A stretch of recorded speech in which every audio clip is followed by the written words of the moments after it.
Your son is nothing but an overrated fraud, and you raised him to be entitled. Those were the exact words ESPN reporter Marcus Williams said directly to Gloria James on live television, May 15, 2016. LeBron was backstage, watching his mother's face crumble as millions of viewers saw her humiliation. But what Marcus didn't know was that LeBron had heard every word. And what happened next didn't just end Marcus's career. It made a grown man break down in tears on national television. Have you ever watched someone attack the person you love most in the world? Have you ever felt that moment when protective rage takes over and nothing else matters except defending your family? This is the story of what happens when you cross a line that should never be crossed. When you attack a king's mother, you don't just face LeBron James, the basketball player. You face LeBron James, the son. And there's a big difference. The 2016 NBA playoffs were supposed to be LeBron's redemption story. The Cleveland Cavaliers were down 3-1 to the Golden State Warriors, and everyone was writing them off. But LeBron had made a promise to bring Cleveland their first championship in 52 years, and he was willing to sacrifice everything to keep that promise. ESPN had arranged for Gloria James to appear on their flagship show SportsCenter for what was supposed to be a supportive segment about LeBron's leadership and determination. Gloria, who had raised LeBron as a single mother through poverty and countless struggles, rarely did media appearances. But she agreed to this one because she wanted to show the world how proud she was of her son. Marcus Williams was a rising star at ESPN, known for his hard-hitting interview style and willingness to ask the questions other reporters wouldn't. He had built his reputation by being controversial, by pushing boundaries, by making athletes and their families uncomfortable. In his mind, that made him a good journalist.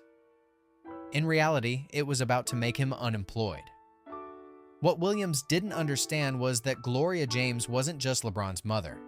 She was his hero. She was the woman who worked 3 jobs to keep food on their table.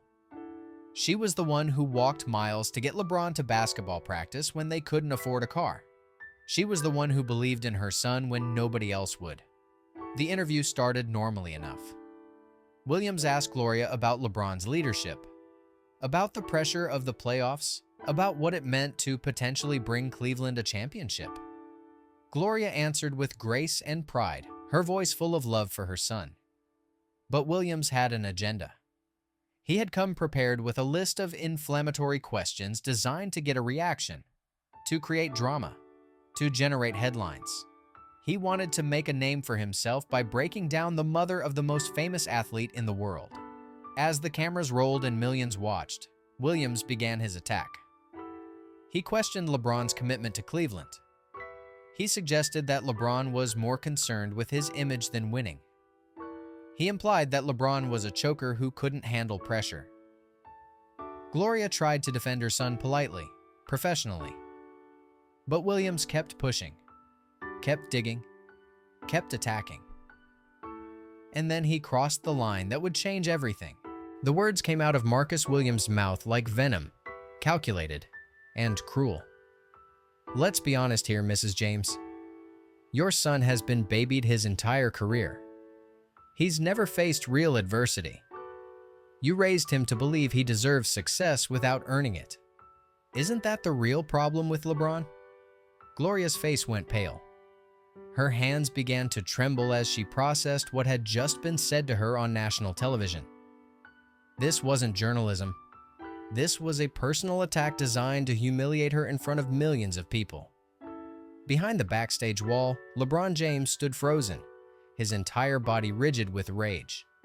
He was supposed to be getting his microphone fitted for his own segment, but instead, he was watching his mother, the woman who had sacrificed everything for him, being destroyed on live television. The sound technician noticed LeBron's expression and took a step back. "Mr. James, are you—" "Quiet," LeBron whispered, his eyes never leaving the monitor. His voice was so low, so controlled, that it was more terrifying than if he had been screaming. On screen, Gloria was trying to maintain her composure, but her voice was shaking. I don't understand why you're attacking me personally. My son has worked incredibly hard for everything he's achieved. We came from nothing, and Williams cut her off with a dismissive wave. Mrs. James, please. Your son has been treated like royalty since he was in high school.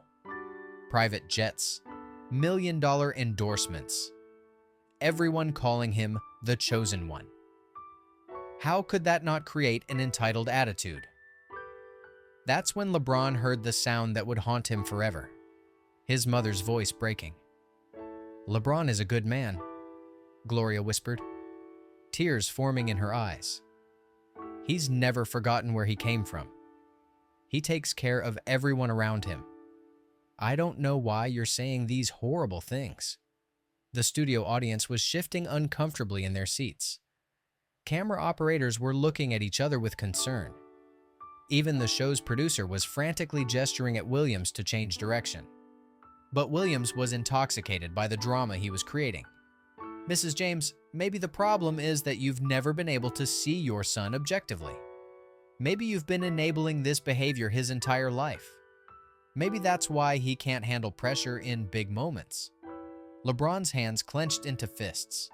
The sound technician backed away completely as LeBron's breathing became deeper, more controlled.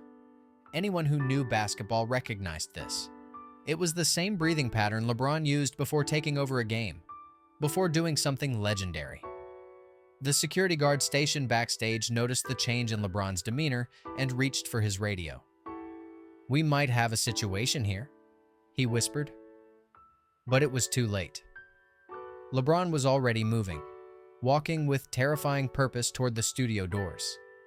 His face was calm, almost serene, but his eyes burned with a fury that made everyone in his path step aside.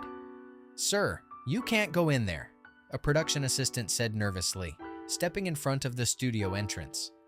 LeBron looked down at her with an expression that was both gentle and absolutely terrifying. Move, he said quietly. She moved. As LeBron reached for the studio door handle, he could hear Williams delivering his final insult. I think what we're seeing here, folks, is a mother who simply can't admit that she raised a son who believes his own hype more than he believes in hard work. That was the last thing Marcus Williams would ever say with confidence on television. The studio doors didn't just open. They exploded inward with a bang that echoed through the entire ESPN complex. Every conversation stopped. Every camera operator froze. Even the air conditioning seemed to pause as LeBron James stepped into the spotlight. The contrast was striking and terrifying. Gloria James sat in her chair, tears streaming down her face, looking small and vulnerable. Marcus Williams was mid-sentence, his mouth still open from delivering his latest insult. And then there was LeBron, 6 feet 9 inches, 250 pounds of controlled fury, walking across the studio floor like a man on a mission from God. What did you just say about my mother? LeBron's voice wasn't loud. It wasn't angry. It was something far more dangerous. It was quiet, controlled, and filled with the kind of authority that made grown men remember they were mortal. Williams' confident smirk vanished instantly. His face went white as he realized that the most physically imposing athlete in the world had just heard him attack his mother on national television. Suddenly, his tough guy reporter persona crumbled like paper in the rain. LeBron, we were just having a discussion about, Williams stammered, his voice cracking like a teenager's. No. LeBron cut him off, taking another step closer. You weren't having a discussion. You were attacking my mother, on live television, in front of millions of people. Now I want you to explain to me exactly what you meant when you said she raised me to be entitled. The studio was dead silent except for the hum of cameras that were still rolling, capturing every moment of what would become the most legendary confrontation in sports media history. Gloria looked up at her son with a mixture of pride and concern, while Williams seemed to physically shrink in his chair. I was just asking tough questions, Williams whispered, his earlier confidence completely evaporated. It's my job to... Your job. LeBron's voice rose slightly and the entire studio staff took a collective step backward. Your job is to make my mother cry on television? Your job is to call the woman who raised me. As a single mother, working 3 jobs, walking miles to get me to practice, your job is to call her a failure? LeBron was now standing directly in front of Williams, towering over him like a skyscraper over a mouse. Williams tried to lean back in his chair, but there was nowhere to go. Let me tell you about my mother, Marcus, LeBron continued, his voice growing stronger with each word. This woman worked at a furniture store during the day, cleaned offices at night, and sold food at basketball tournaments on weekends just to keep food on our table. She never missed one of my games, even when she was so tired she could barely stand. The cameras caught every word, every gesture, every moment of what was happening. This wasn't just a confrontation. It was a masterclass in how to defend someone you love. When I was drafted, you know what my mother's first concern was? Not the money, not the fame. She was worried about whether I would stay humble, whether I would remember where I came from. And you have the audacity to sit here and suggest that she raised me to be entitled? Williams tried to speak, but no words came out. His hands were visibly shaking now, and sweat was beading on his forehead despite the studio's air conditioning. Here's what's going to happen, LeBron said, his voice returning to that terrifyingly calm tone. You're going to apologize to my mother, right now, on live television, in front of the same millions of people who heard you attack her. Yes, of course, Williams whispered, turning toward Gloria with fear in his eyes. Mrs. James, I sincerely apologize for... No, LeBron interrupted. Not like that. Stand up when you apologize to my mother. Show her the respect you should have shown her from the beginning. Williams stood on shaking legs, looking like he might collapse at any moment.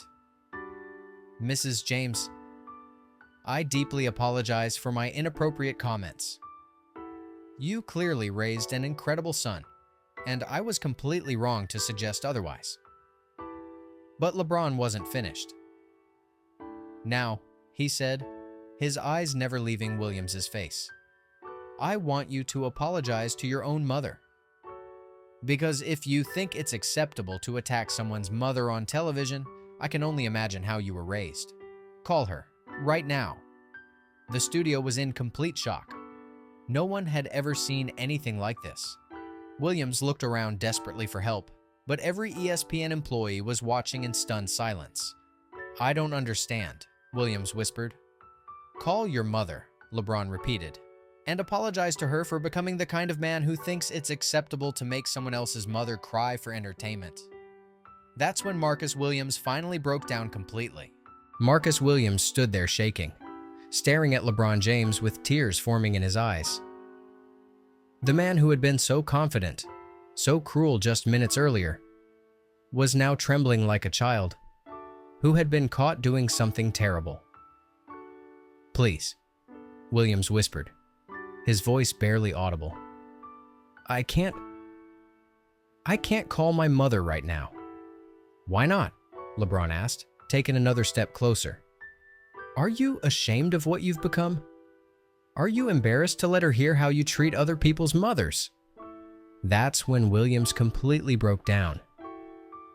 The tears started flowing, and once they started, they wouldn't stop. His shoulders shook as he sobbed in front of millions of viewers.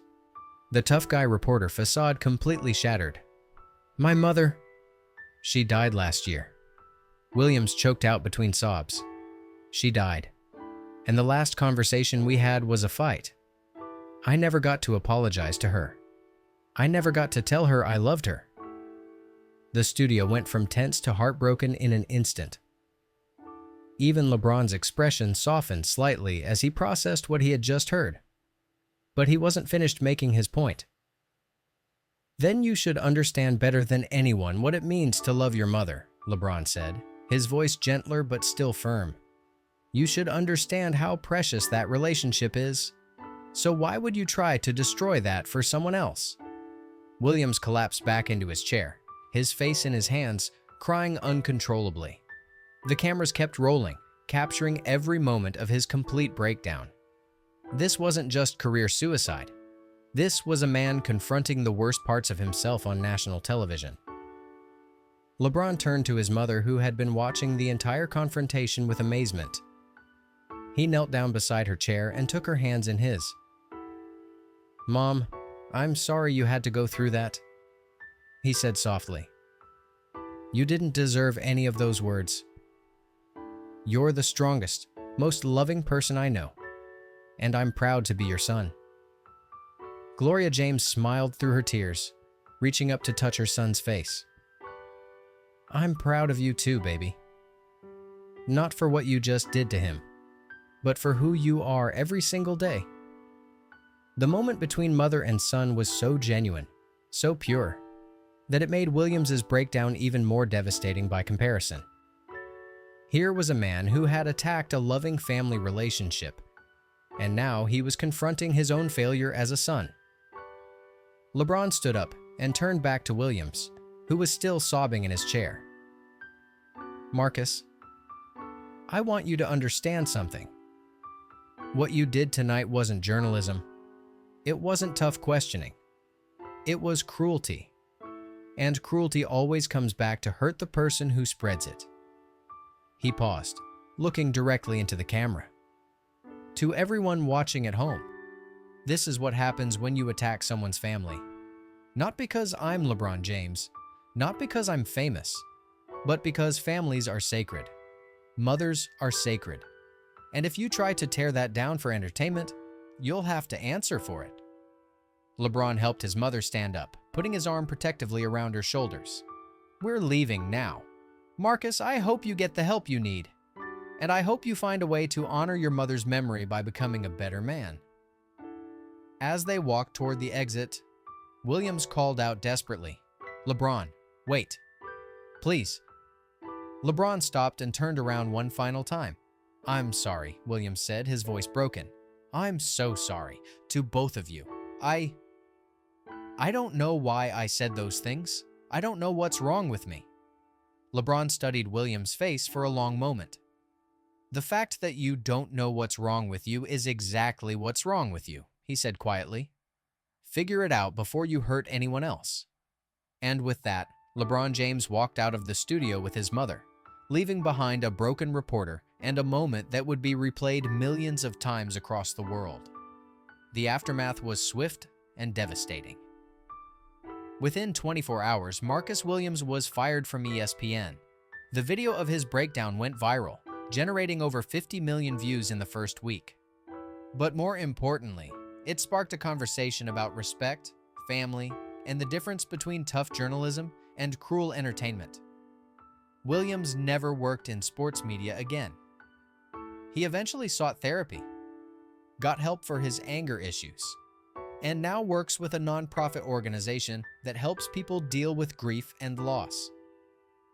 In interviews years later, he would say that LeBron James destroying his career was the best thing that ever happened to him, because it forced him to confront who he had become.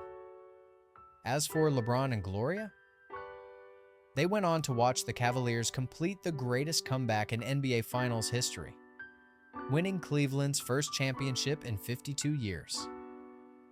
And every time LeBron lifted that trophy, he thought about his mother, the woman who had raised him with love, strength, and dignity. The woman who had taught him that some things are worth fighting for.